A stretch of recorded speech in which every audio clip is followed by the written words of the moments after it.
शेतकरी बंधूंनो नमस्कार. मंडळी, आपण वेगवेगळ्या पद्धतीनं शेती करतो, आपल्या शेतीमध्ये वेगवेगळी पिकं घेतो आणि आपण आपल्या शेतीची प्रगती कशी होईल असे प्रयत्न आपण नेहमी करत असतो. मंडळी, जेव्हा आपण शेती वेगवेगळ्या पद्धतीनं करतो, अर्थातच रासायनिक शेती आहे, यांत्रिक शेती आहे, सेंद्रिय शेती आहे, अशा वेगवेगळ्या प्रकारची शेती आपण करत असतो आणि आपली पिकं चांगल्यात चांगली कशी येतील असा आपला प्रयत्न नेहमीच असतो. मंडळी, आपण नेहमीच या प्रसार माध्यमांतूनही ऐकत असतो की आपली शेती जी आहे, आता जमिनीचा पोत जो आहे कमी होत चाललेला आहे, तेव्हा याला पर्याय आपल्याला काय देता येईल असाही प्रश्न आपल्या समोर उभा आहे, असं म्हणायला काहीच हरकत नाही. मंडळी, असं आपणही बऱ्याच वेळा वाचलंही असेल, ऐकलंही असेल, आपल्या आकाशवाणीवरून सुद्धा आपण ऐकलेलं असेल की सेंद्रिय शेती जी आहे ही खूप उपयुक्त शेती आहे आणि ती शेती आपल्याला चांगलं पीक देऊन जाते आणि जे आपल्याला आहार लागतो, हा आहार सुद्धा या सेंद्रिय शेतीमधून खूप पोषक असा आहार आपल्याला सुद्धा मिळतो. आपण नेहमी चांगल्यात चांगली पिकं घेण्याचा प्रयत्न करत असतो आणि या सेंद्रिय शेतीमधून आपण चांगल्यात चांगली कशी पिकं घेऊत याबद्दल आज आपण निश्चितच माहिती घेऊयात. आणि आजचा जो विषय आपण ठेवलेला आहे, सेंद्रिय शेती काळाची गरज. ही सेंद्रिय शेती काळाची गरज का बनलेली आहे? कारण आपल्या जमिनीचा पोत जो आहे वरचेवर कमी होत चाललेला आहे, तिचं जे उत्पादन क्षमता आहे ही कमी होत चाललेली आहे आणि आपण आपल्या शेतीवर जो रासायनिक खतांचा भडीमार करतोय त्यामुळे ही या आपल्या जमिनीवर त्याचा परिणाम होत चाललेला आहे. तेव्हा सेंद्रिय शेती त्यामुळेच काळाची गरज बनलेली आहे आणि ही का बनलेली आहे याबद्दल आज आपण मार्गदर्शन घेणार आहोत. आणि हे मार्गदर्शन करण्यासाठी आज आपल्याकडे आलेले आहेत विनायक शंकरराव केळकर सर, सहाय्यक कृषी अधिकारी अर्धापूर सज्जा पारडी, इथं सध्याला सर कार्यरत आहेत. तेव्हा सेंद्रिय शेती काळाची गरज कशी होत चाललेली आहे याबद्दल सरांकडून आज आपण निश्चितच माहिती घेऊयात. तेव्हा मी आपणा सर्वांच्या वतीनं केळकर सरांचं मनपूर्वक स्वागत करतोय. सर नमस्कार. नमस्कार सर, आज आपण जो विषय ठेवलेला आहे सेंद्रिय शेती काळाची गरज. सर, आमच्या शेतकरी बांधवांना सुरुवातीला हे सांगा की ही सेंद्रिय शेती म्हणजे नेमकं काय बरं? सेंद्रिय शेती म्हणजे आपण जी काही शेती करत आहोत त्यामध्ये रसायनांचा जास्त वापर होत आहे. विषमुक्त शेती, रसायनमुक्त शेती आणि सेंद्रिय घटकांचा वापर करून पर्यावरण व जैविक संतुलन राखून जमिनीचं पोत सुधारून केली जाणारी शेती म्हणजे सेंद्रिय शेती. खूप छान सर. बरं सर, आजचा आपला जो विषय आपण ठेवलेला आहे सेंद्रिय शेती काळाची गरज, तर सर सेंद्रिय शेती काळाची गरज म्हणजे नेमकं काय आहे बरं? शेतकरी बंधूंनो, काळाची गरज याचा अर्थ असा आहे की आज आपण पाहताय वेगवेगळ्या प्रकारचे दुष्परिणाम आपल्या शरीरावर दिसत आहेत. दुष्परिणाम म्हणण्यापेक्षा आपण जे काही निविष्ठा वापरत आहोत त्या रसायनांचा वापर करून एकतर जमिनीची पोत बिघडत आहे खतामुळं आणि रसायनांमुळे माणसाचं शरीर बिघडत आहे. कशा पद्धतीचं आपण खात आहोत याच्यावर अवलंबून आहे की आपण कशा प्रकारे जीवन जगू शकतो. मित्रांनो, रासायनिक घटकाच्या बाबतीत बोलायचं जर झालं तर रसायन जे आहे ते वेगवेगळ्या आपल्या शरीराच्या वेगवेगळ्या पेशीवर घातक घाला घालत आहे. वेगवेगळे जीवघेणे आजार होत आहेत. एखाद्या व्यक्तीला कशाचाही सवय नसताना सुद्धा तो सुपारी पण खात नाहीये, चहा पण पित नाहीये, काही वेगवेगळे व्यसन नसताना सुद्धा त्यांना मोठ्या मोठ्या आजारांना बळी पडावं लागत आहे. म्हणून आज मोठे मोठे दवाखाने आपल्याकडूनच भरणा होत आहे त्या दवाखान्यांचा आणि मोठ्या प्रमाणामध्ये म्हणजे पैशाचा अपव्यय होत आहे. अपव्यय म्हणण्यापेक्षा हे गरजेचं ठरलेलं आहे. तिथं गेल्याच्या नंतर माणूस काहीही करायला तयार होतो जीव वाचवण्यासाठी. या जीवापोटी म्हणून म्हणतो की सेंद्रिय शेती ही काळाची गरज ठरलेली आहे. सर, आपण म्हणाल्याप्रमाणे सेंद्रिय शेती काळाची गरज का आहे? कारण रासायनिक शेतीमधून जी काही आपल्याला आहार मिळतो त्या आहाराचा परिणाम म्हणून की काय, सध्याला कोणताही शहरात गेलं तर प्रत्येक दवाखान्यामध्ये जे आहे रुग्णांची प्रचंड गर्दी बघायला आपल्याला मिळते. बरं सर, हा विषय वेगळा आहे, आपण येऊया इकडे. सर, सेंद्रिय शेतीमध्ये किंवा सेंद्रिय शेती करत असताना या सेंद्रिय शेतीमध्ये कोणकोणत्या बाबींचा समावेश केला जातो बरं? बाबी म्हटलं तर आपण ऑलरेडी शेती करतच आहोत. एकदमच आपल्याला बदल घडवून आणणंही शक्य नाहीये. ओके, आपल्या जमिनीला सवय पडलेली आहे. मला कळते तसं जमिनीमध्ये खतांचा मारा होत आहे. दरवर्षीचा थोडा खत, दरवर्षीचा थोडा खत, जमिनीमध्ये त्याचा साठा होत आहे.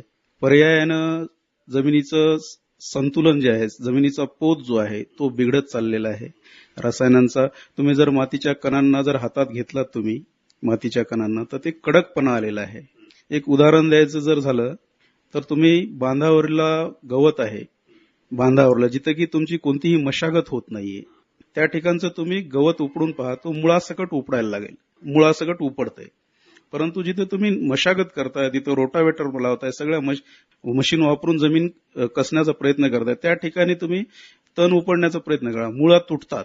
अलग लक्षामध्ये मुळात तुटतात. याचा अर्थ असा आहे की आता नेमकं काय करावं याला, ज्या बाबी येतात त्याच्यामध्ये.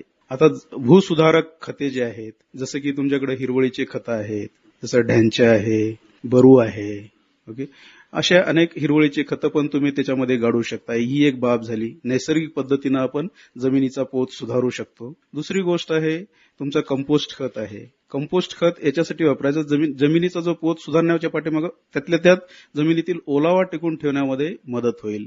साधारणतः उदाहरण जर घेतलं आपण तर हातामध्ये एका हातात गौरी घ्यायची, एका हातामध्ये माती घ्या, दोन्हीवर समान पाणी टाका, तर गौरीमधलं पाणी चांगल्या प्रकारे टिकून राहील. आज काळाची गरज ठरलेली आहे मित्रांनो. ही एक घटक आहे सेंद्रिय घटकामध्ये. दुसरं जे बाब आहे खताच्या बाबतीतच बोलायचं जर झालं, गांडूळ खत आहे. ओके, गांडूळ खत पण तुम्ही तयार करू शकताय घरच्या घरी. जे काही तुमच्या निविष्ट अवशेष पडतात त्या अवशेषांचा वापर करून, थोडा बहुत शेणखत वापरून एक प्रॉपर स्ट्रक्चरमध्ये तुम्ही जर त्याला टाकलात तर त्याच्यामध्ये 1-2 महिन्यामध्ये तुम्हाला गांडूळ खत पण तयार होऊन जाईल. हे गांडूळ खत आहे. हे झाले खताचे प्रकार. जैविक पद्धतीमध्ये तुम्ही कीटकनाशकांचा पण वापर करू शकता जैविक पद्धतीने. ओके, मी म्हणतो की जैविक पद्धत जी आहे, जैविकमध्ये त्याच्यामध्ये दशपर्णी अर्क आहे, लसूण, मिरचू, तंबाखू अर्क आहे. ओके, त्याच्यानंतर निंबोळी अर्क आहे, त्याच्यानंतर तुमचं जीवामृत आहे, बीजामृत आहे. हे जे काय आहेत याला नावच दिलेलं आहे. ओके, त्या पद्धतीनं निसर्गामध्ये हे सगळं अव्हेलेबल आहे. मला एक प्रश्न पडतो की शेतकऱ्यांना हे थोडंसं सांगावंसं वाटतंय की भर उन्हाळ्यामध्येच लिंबाच्या झाडाला लिंबोळ्या का पडतात, ते इंडिकेट करते किंवा मी पडायलोय खाली, त्याचा वापर तुम्ही करा नैसर्गिकरित्या. त्याच्यासाठी काय करावं लागेल, शेतकऱ्यांना माझा एक संदेश राहील, प्रत्येक बांधावर जे काही तुमच्या लिंबोळीचं झाड आहे त्या ठिकाणी तुम्ही गोंदपाट पाथरा खाली आणि रोजच्या रोज जे मे महिन्याच्या एंडिंगला जे लिंबोळ्या पडतात ते गोळा करा आणि त्याच्यापासून तुम्ही औषध पण तयार करू शकता. आणि त्याचा जो उरलेला जो पार्ट आहे, त्याला चोथा म्हणतो आपण, ते तुमच्या प्रत्येक पिकाच्या बुडाला टाकू शकताय. याच्यानं काय होईल, ओके, हे जे काही ही बाबी सांगत आहे मी तुम्हाला, लिंबोळी अर्क आहे, दशपर्णी अर्क आहे, लसूण, मिरचू, तंबाखू अर्क आहे, याच्या विषयावर जर गेलं प्रत्येक बाबीचा वापर आपण करून हे जी लिंबोळी आपण वापरायला लागलो, मार्केटमध्ये भेटते असं नाही, भेटते, परंतु आपल्याकडे आहे ना, बांधावर आहे. बांधावर असताना जर आपण दुसऱ्यावर अवलंबून राहिलो तर त्याच्या माध्यमातून आपला म्हणजे पैसे जास्त लागतील तुम्हाला मार्केटमध्ये. आपल्या घरच्या घरी वापरायचं आहे. त्याची प्रोसिजर करायची जर झालं लिंबोळीच्या बाबतीमध्ये, सगळ्यांना अवगत आहे. आज ChatGPT आलेला आहे, वेगवेगळे माध्यमं आलेले आहेत, परंतु एवढंच सांगायचं आहे की प्रत्येक बाबी आपण याचा अवलंब केला तर या घटकांचा वापर करून आपण सेंद्रिय शेतीला चांगली एक चालना देऊ शकतो आणि पर्यायाने वातावरण आणि मानवाचं आरोग्य टिकवून ठेवू शकतो. धन्यवाद. खूप छान सर. सर, आपण सेंद्रिय शेती कशी केली पाहिजे हे सांगत असताना झैंचा आहे, बोरू आहे आणि तसंच निंबोळी अर्क आहे, यावर बऱ्यापैकी मार्गदर्शन केलं. बरं सर, हे निंबोळी अर्क जे आहे, हे निंबोळी अर्क सेंद्रिय शेती करताना खूप महत्वाचा अर्क आहे. तर सर, हे निंबोळी अर्क तयार करण्याची जी पद्धत आहे याबद्दल सांगा आमच्या शेतकरी बांधवांना थोडंसं. शेतकरी बांधवांनो, निंबोळी अर्क तयार करायचं म्हणजे आपल्या बांधावरली जी काही लिंबोळी आहे गोळा केलेली, वाळलेली लिंबोळी घ्यायची आहे. ओके, त्यासाठी घटक काय काय लागतात, 5 किलो लिंबोळी लागेल, त्याच्यानंतर 10 लिटर पाणी लागेल. ओके, त्याच्यानंतर कापड लागेल एक, जेणेकरून तुम्हाला त्याचं अर्क तयार करायला मदत होईल. 10 लिटर पाण्यामध्ये 5 किलो लिंबोळी आपल्याला रात्रभर भिजत ठेवायची आहे. ती कशी ठेवायची आहे, त्याला आपण ठेचा म्हणतो ना, त्याला ठेचायचं, बारीक करायचं, भुकटी करायची आहे. आपल्या घरी 5 किलो लिंबोळी तयार करायला काय म्हणजे भुकटी करायला वेळ लागणार नाही. ती लिंबोळी घ्यायची आणि त्याला कापडामध्ये सैल स्वरूपामध्ये, ढिल्ल्या स्वरूपामध्ये बांधायचं आहे, जेणेकरून ते पाण्यात बुडल्याच्या नंतर पाण्यात रात्रभर आपल्याला भिजत ठेवायचं आहे. त्याला 10 लिटर पाण्यामध्ये भिजत ठेवून नंतर त्याचा उद्या सकाळी स्क्वीज करा, म्हणजे त्याला पिळून घ्यायचं आहे. उद्या सकाळी तो ऑलमोस्ट एक 9 लिटर पर्यंतचा जाईल. 1 लिटर ते पाणी जे आहे शोषल्या जाईल त्या लिंबोळीमध्ये आणि बाकीचं 9 लिटर झालेलं, त्याच्यामध्ये 9 लिटर झालं, उलट त्याच्यावर काय करायचं, 1 लिटर अजून पाणी टाकायचं, जेणेकरून 10 लिटर ते द्रावण तयार होईल. आपण या 10 लिटरमध्ये 5 किलो लिंबोळी घेतली आणि हे 100 लिटरमध्ये मिक्स करायचं आहे दुसऱ्या पाण्यामध्ये. हे झालं 5% लिंबोळी अर्क आणि त्याच्या आपण फवारणीसाठी वापरू शकताय. म्हणजे 100 लिटरमध्ये जेवढ्या काही पंप होतील त्या पद्धतीनं आपण फवारू शकता. सेंद्रिय शेती काळाची गरज या विषया अनुसरून मार्गदर्शन करताना आपण खूपच चांगली अशी माहिती देत आहात. बरं सर, पुढचा एक प्रश्न तुम्हाला मला असा करायचा आहे की ही जी सेंद्रिय शेती आहे, या सेंद्रिय शेतीमुळे नैसर्गिक जे पर्यावरण आहे या पर्यावरणाचं संवर्धन कसं होतं बरं, याबद्दल शेतकरी बांधवांना काय सांगाल? नैसर्गिक संवर्धन म्हणजे मी आताच तुम्हाला सांगितलं की जिथं काही तुम्हाला जी बाब वापरायची नाही, जसं की पहिले म्हटल्याप्रमाणे किंवा जे काही तुमचे यंत्रसामग्री आहे, यंत्रसामग्री वापरून आपण जमिनीतला जे काही जीवाश्म आहे ते आपण नष्ट करत चाललो आहोत. एक उदाहरण जर द्यायचं झालं तुम्हाला तर गौरी आहे, जीवन कसं तयार होतं. गौरी आहे, गौरीला तुम्ही जर गौरी कशी तयार होईल, जे वेळेस शेण पडतं जमिनीवर, शेण पडलं आणि तुम्ही एक 3-4 दिवसानंतर बघितलं तर त्या ठिकाणी त्याच्यामध्ये आळ्या तयार झालेल्या दिसतील. बरोबर आहे, आळ्या तयार झालेल्या दिसतील. इथं कुठं आलं जीवन मग? या ठिकाणी जे काही घटक तिथं कारणीभूत ठरले त्याच्यासाठी तुमचं पाणी आहे, त्या याच्यामध्ये गौरीमध्ये हवा आहे, उष्णता आहे, जमीन आहे आणि वरून आकाश आहे. या सगळ्या पंचमहाभूतांचा एकत्रित आल्यामुळे तिथं जीवन तयार झालेलं आहे. याच्याच आधारे तुम्ही जर विचार केला, जसं की तुम्ही शेतीमध्ये वापरत असताना मी आताच बोललोय तुम्हाला, त्याच्यामध्ये वेगवेगळे घटक आहेत, जसं की रायझोबियम आहे, पीएसबी आहे. हे जे घटक आहेत जमिनीमध्ये राहिले जे खतं आहेत ते उपलब्ध करून द्यायला मदत नैसर्गिकरित्या, म्हणून याच्यामुळे आपलं जमिनीचं संतुलन टिकून राहील. संतुलन म्हणण्यापेक्षा पीएच म्हणजे त्याचा सामू टिकून राहील. कर्ब जे कमी झाले आज, सेंद्रिय कर्ब म्हणतो आपण, 0.05% खाली आलेलं आहे.